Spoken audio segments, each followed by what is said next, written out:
Hello students. तो आज class +2 unit number 2 current electricity के लेक्चर नंबर 15 में हमारा टॉपिक है पोटेंशियोमीटर। तो आज सबसे पहले तो हम कुछ प्रॉब्लम्स जो ऑलरेडी हम टॉपिक्स कवर अप कर चुके हैं उनके ऊपर बेस्ड प्रॉब्लम्स को डिस्कस करेंगे, जैसा कि आप स्क्रीन पे देख रहे हो। In problem number 1, in the given circuit, assuming point A to be at zero potential, use Kirchhoff's rules to determine the potential at point B. तो आपको ये सर्किट डायग्राम गिवन है, तो A पॉइंट का पोटेंशियल 0 गिवन है, B का find out करना है ना। तो सबसे पहले हमने क्या किया कि जंक्शन D को कंसिडर किया ना, और हमने मान लिया कि जो ब्रांच डीसी है ना उसमें अननोन करंट है आई। ठीक है।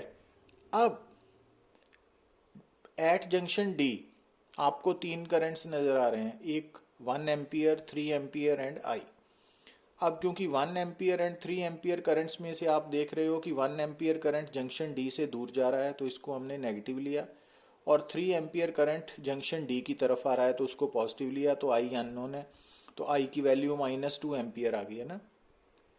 अब 2 एम्पियर आ गई तो माइनस का मतलब है कि जो करंट आई है ना वो जंक्शन डी से सी की तरफ जाएगा, जंक्शन डी से दूर जाएगा ना। तो ये हमने कन्वेंशंस डिस्कस की हुई हैं किरचॉफ्स फर्स्ट लॉ में।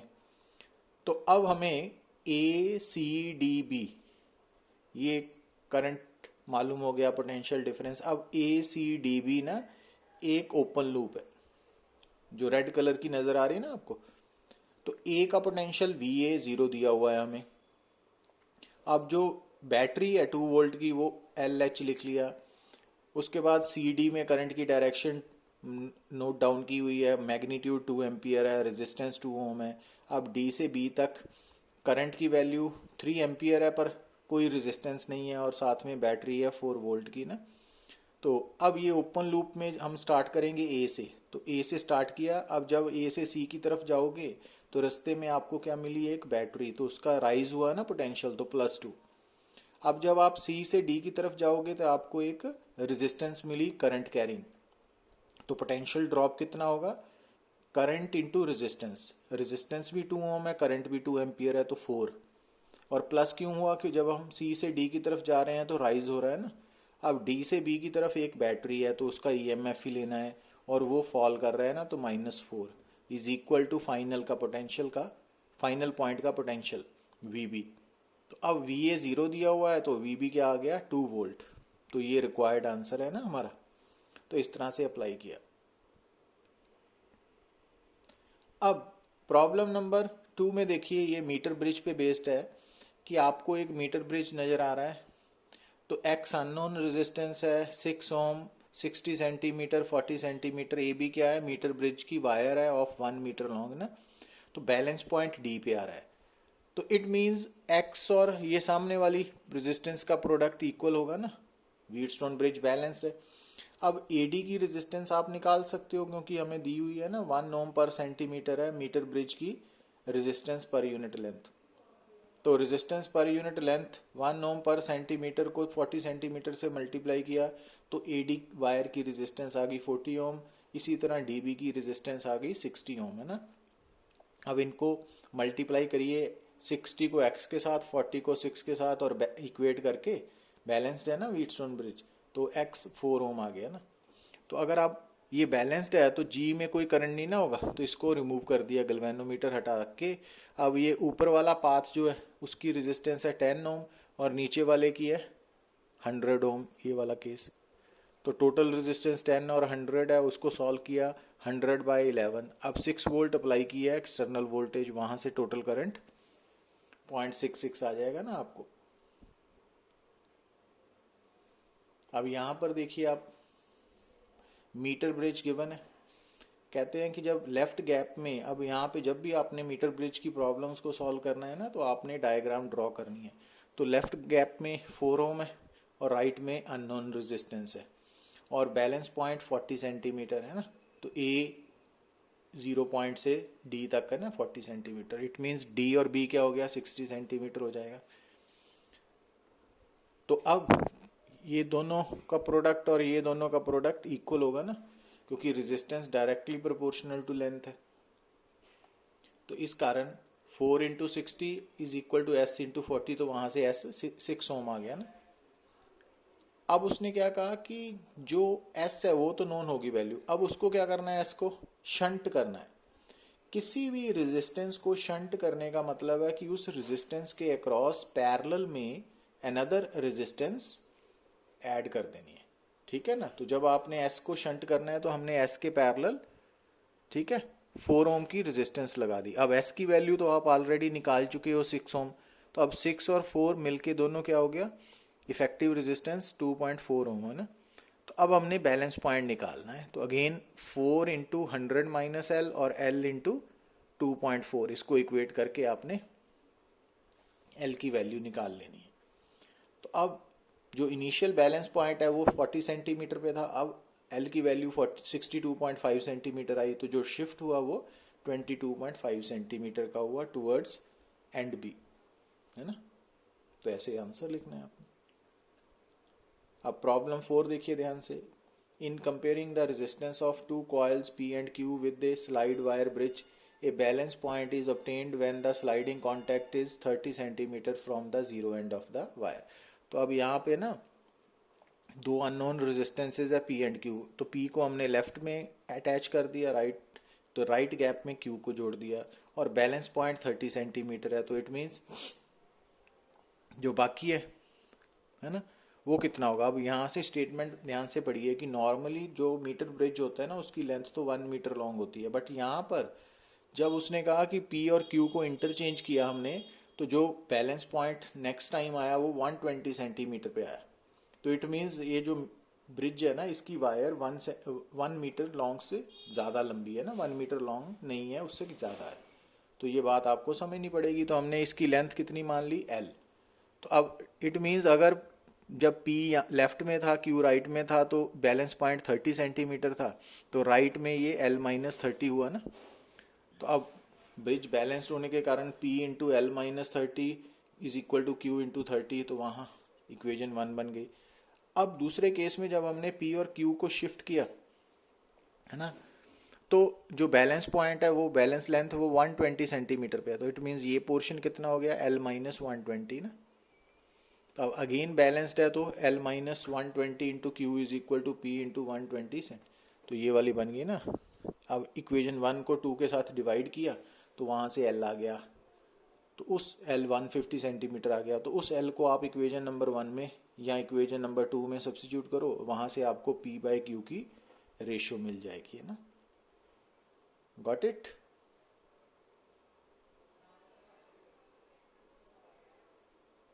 अब प्रॉब्लम नंबर 5 में देखिए आप कि in a metre bridge experiment with a resistance R1 in a left gap and X in a right gap, null point is obtained at 40 centimetre from the left end। तो अब यहाँ से देखिए जब रेजिस्टेंस R1 लेफ्ट गैप में है, X right gap में है, तो बैलेंस लेंथ 40 सेंटीमीटर है, तो इट मीन्स दूसरी लेंथ 60 होगी, 100 माइनस 40। अब इनको प्रोडक्ट मल्टीप्लाई करिए ना, व्हीटस्टोन ब्रिज बैलेंस्ड है, R1 इंटू 60 40 इंटू एक्स, वहाँ से R1 की वैल्यू क्या आ गई 2/3x, इक्वेशन नंबर 1। अब आगे स्टेटमेंट में क्या लिखा है कि with the resistance R2 in the left gap and same resistance X in the right gap, the null point is at 50 centimetre. तो जब लेफ्ट में R2 रेजिस्टेंस है, राइट में वही X पुरानी वाली रेजिस्टेंस है, तो बैलेंस पॉइंट 50 है, तो यहाँ से आप निकाल लेंगे R2 की वैल्यू X के इक्वल आ गई ना, क्योंकि R2 into 50 is equal to X into 50। पर अब तीसरी बार वो क्या कह रहा है, find the position of null point if the right gap is containing X and left gap is containing R1 and R2 first in series and second in parallel। अब तीसरे केस में X तो राइट में ही लगा हुआ है, but R1 R2 वो left में सीरीज में लगाई हुई है ना। तो अब अगर बैलेंस लेंथ L है तो ये 100 माइनस L होगी, तो अब R1 प्लस R2 का इक्विवेलेंट क्या बनेगा, तो वो आप ऊपर से R1 R2 की value in terms of X निकाल सकते हो ना। तो R1 plus R2 into 100 minus L is equal to X into L. तो इसको सॉल्व करिए तो एल की वैल्यू आ गई 62.5 सेंटीमीटर। और फोर्थ केस में क्या बोला है उसने कि जो R1 R2 है ना वो लेफ्ट गैप में इन पैरेलल कनेक्टेड है। तो R इक्विवेलेंट कितनी आएगी, R1 R2 over R1 plus R2, है ना, पैरेलल वाला केस, RP की वैल्यू। तो अब इस R1 R2 over R1 plus R2 को आपने 100 माइनस एल डैश और एल डैश इंटू एक्स, क्योंकि अब फोर्थ केस में हमने बैलेंस लेंथ जो आंसर चाहिए वो एल डैश मान ली ना, तो उसको सॉल्व करके 28.6 सेंटीमीटर आंसर आ जाएगा आपको। अब नेक्स्ट है पोटेंशियोमीटर। तो ये इंपॉर्टेंट डिवाइस है कंपटीशन पॉइंट ऑफ व्यू से भी और subjective examination point of view से भी, कि जो पोटेंशियोमीटर है वो एक अपरेटस है जिसकी हेल्प से हम ना potential difference, EMF of cell, internal resistance of cell और टर्मिनल वोल्टेज ऑफ सेल को फाइंड आउट कर सकते हैं। तो एक्चुअली जो पोटेंशियोमीटर है वो किस कंसेप्ट पे बेस्ड है कि मान लीजिए कि आपके पास एक वायर है और उस वायर की क्या खासियत है कि उसमें एक तो उस वायर का जो एरिया ऑफ क्रॉस सेक्शन है, थिकनेस है, वो यूनिफॉर्म है, कांस्टेंट है। तो वायर हर जगह से सेम थिकनेस की है और उस वायर में जो करंट पास हो रहा है वो स्टेडी करंट है, कांस्टेंट करंट। तो उस करंट की वैल्यू बदल नहीं रही। तो अगर किसी वायर के थ्रू जिसका area of cross section constant है उसके थ्रू अगर कांस्टेंट करंट पास करेगा तो उस वायर के किसी भी पोर्शन में जो पोटेंशियल डिफरेंस पैदा होगा ना वो उस पोर्शन की लेंथ के डायरेक्टली प्रोपोर्शनल होगा।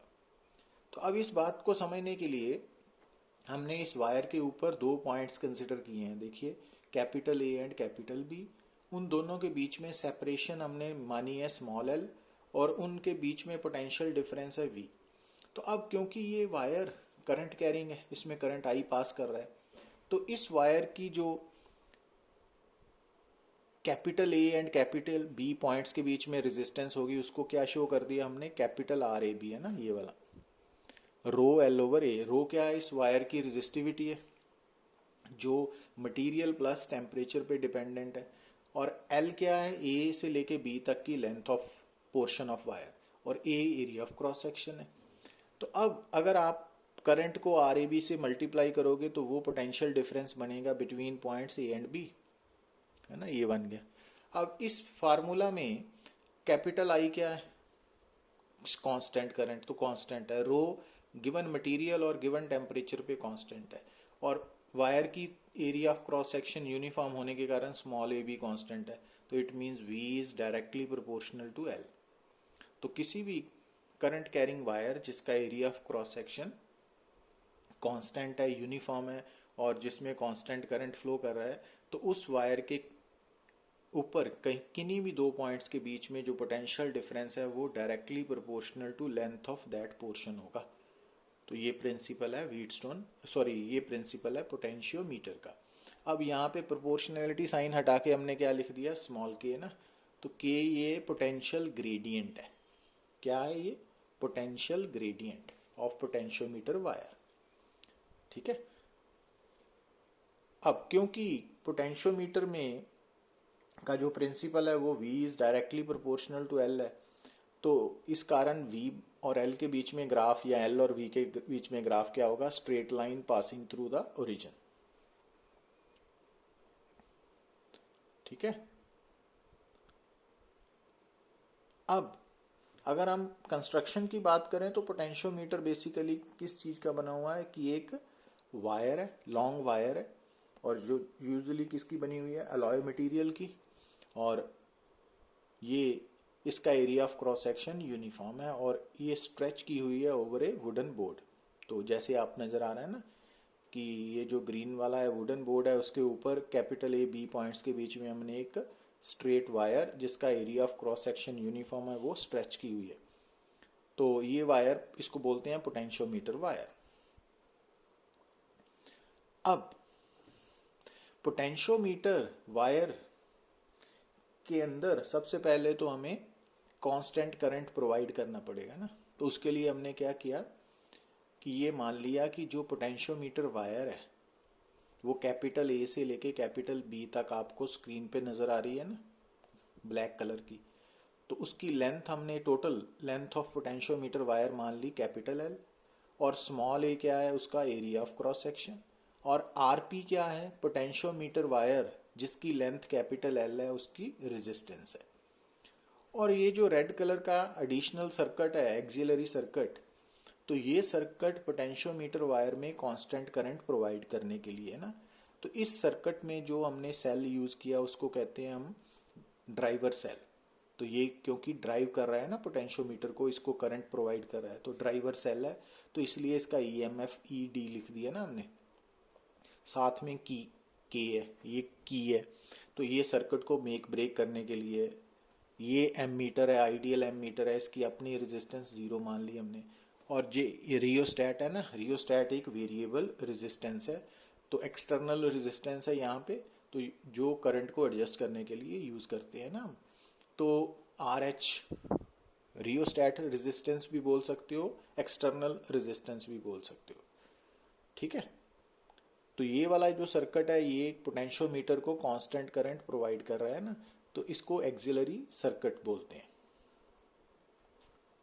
तो इसकी हेल्प से हम पोटेंशियल ग्रेडियंट की वैल्यू को एडजस्ट कर सकते हैं। जब ध्यान दीजिए, क्योंकि अब पोटेंशियोमीटर वायर की अपनी रेजिस्टेंस है आरपी और एक्सटर्नल रेजिस्टेंस आर एच, ये दोनों सीरीज में होने के कारण जो सर्किट है उसकी टोटल ईएमएफ है ईडी और टोटल रेजिस्टेंस है R H plus RP, equation number 1 में ना। तो टोटल करंट यहाँ पे कितना आ गया,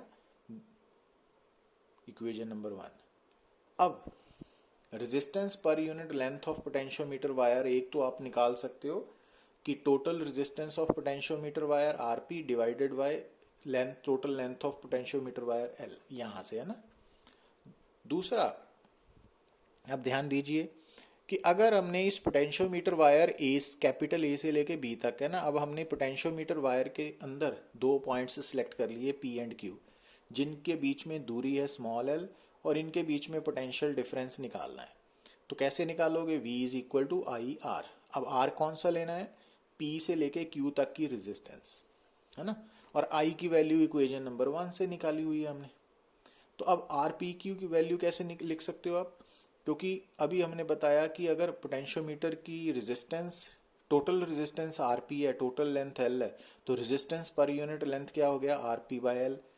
अब P से लेके Q तक की लेंथ स्मॉल l है, तो इट मीन्स P से लेके Q तक की रेजिस्टेंस क्या बन जाएगी, resistance per unit length into length. तो ये बन गया ना। अब यहाँ पे आ गए,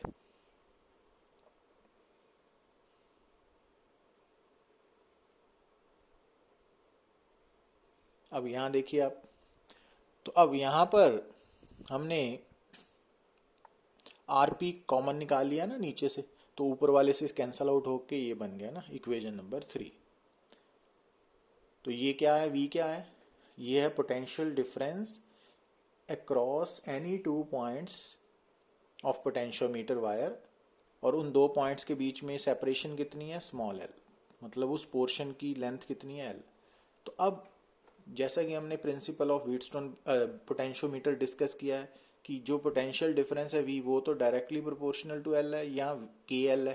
अब K यहाँ पे पोटेंशियल ग्रेडियंट है जैसा कि हमने बताया। तो अगर हम इन दोनों इक्वेशंस को 3 और 4 को इक्वेट करें है ना, तो K की वैल्यू आ जाएगी। पर उससे पहले एक बात और देखिए आप कि रेजिस्टेंस ऑफ वायर क्या है, पोटेंशियोमीटर वायर या किसी भी वायर की, तो वो होती है रो एल बाई। तो ये मान के चलते हैं कि जो वायर है ना उसका area of cross section uniform है, तो रेजिस्टेंस पर यूनिट लेंथ क्या होगी, आर बाई एल, कितनी, रो बाई।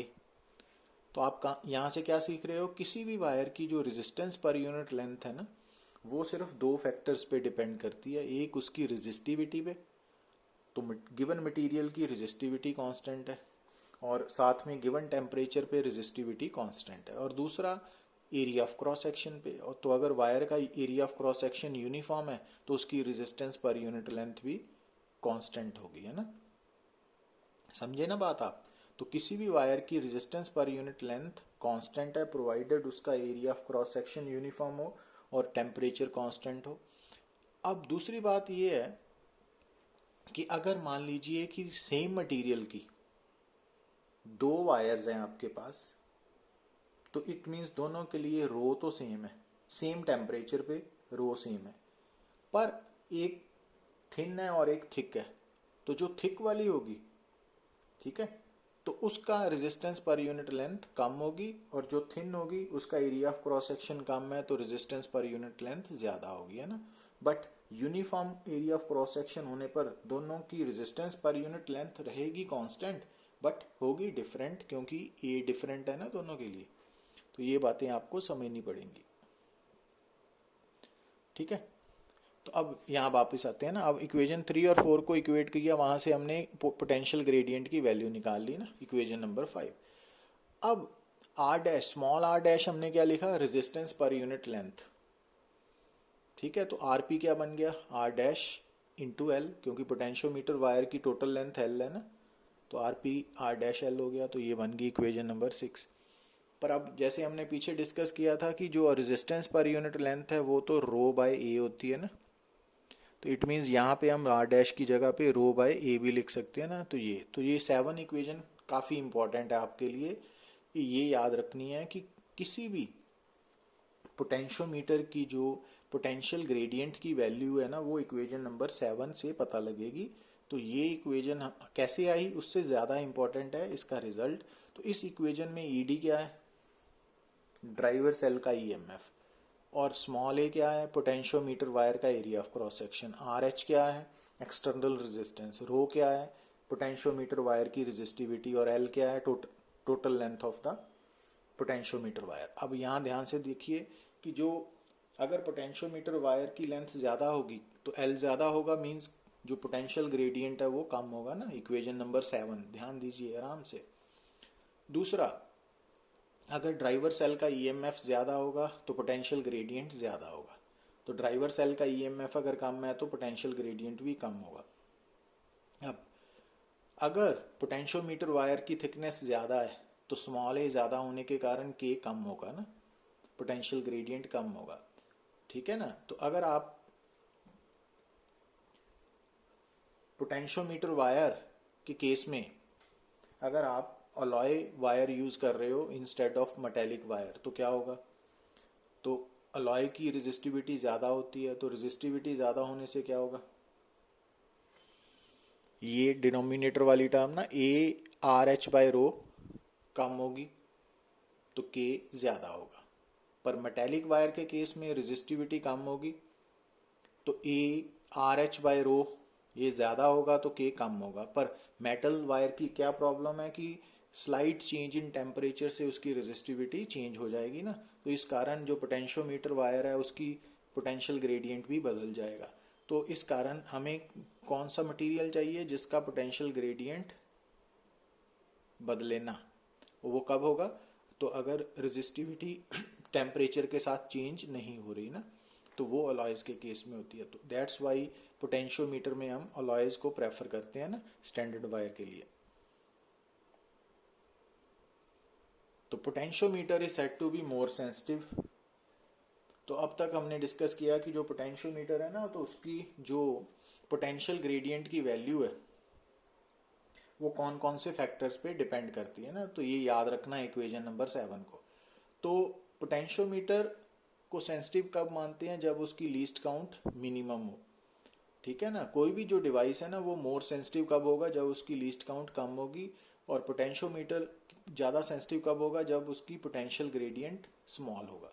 तो अगर दो पोटेंशियोमीटर्स हैं तो उनके बीच में अगर कंपैरिजन करना है कि मोर सेंसिटिव कौन सा है, तो जिसका के मीन्स पोटेंशियल ग्रेडियंट जितना कम होगा वो उतना ज़्यादा मोर सेंसिटिव होगा, तो मीन्स वो उतनी कम पोटेंशियल डिफरेंस या ईएमएफ को इजीली मेजर कर सकता है ना। अब यहाँ पे एक और बात आपने माइंड रखनी है कि जो वीएल ग्राफ है ना उसकी स्लोप पोटेंशियल ग्रेडियंट के इक्वल होगी। मीन्स अगर आपको पोटेंशियोमीटर के केस में वी और एल ग्राफ दिया हो, वी एल ग्राफ, ठीक है ना, वी वाई एक्सिस की तरफ, एल एक्स एक्सिस की तरफ, तो उस ग्राफ की स्लोप के है, ठीक है। पर अगर एल ओवर वी ग्राफ है तो फिर उसकी जो के की वैल्यू हो वो रेसिप्रोकल ऑफ स्लोप है। ये रिजल्ट्स याद रखने हैं ना आपने, क्योंकि इनके बेस्ड प्रॉब्लम्स को हम नेक्स्ट लेक्चर में डिस्कस करेंगे। तो अब तक हमने पोटेंशियोमीटर, उसका प्रिंसिपल, पोटेंशियल ग्रेडियंट कौन कौन से फैक्टर्स पे डिपेंड कर रहा है, और वी एल ग्राफ की स्लोप या एल वी ग्राफ की स्लोप किसके इक्वल है, तो वो पॉइंट्स को डिस्कस किया ना ये सारा कुछ। तो इनके रिजल्ट्स को आपने याद रखना है, क्योंकि वो आपको कंसेप्चुअल प्रॉब्लम्स या कॉम्पिटिटिव प्रॉब्लम्स में उसके ऊपर बेस्ड एक जो प्रॉब्लम्स है वो डिस्कस करनी पड़ेंगी ना आपको। So thank you very much.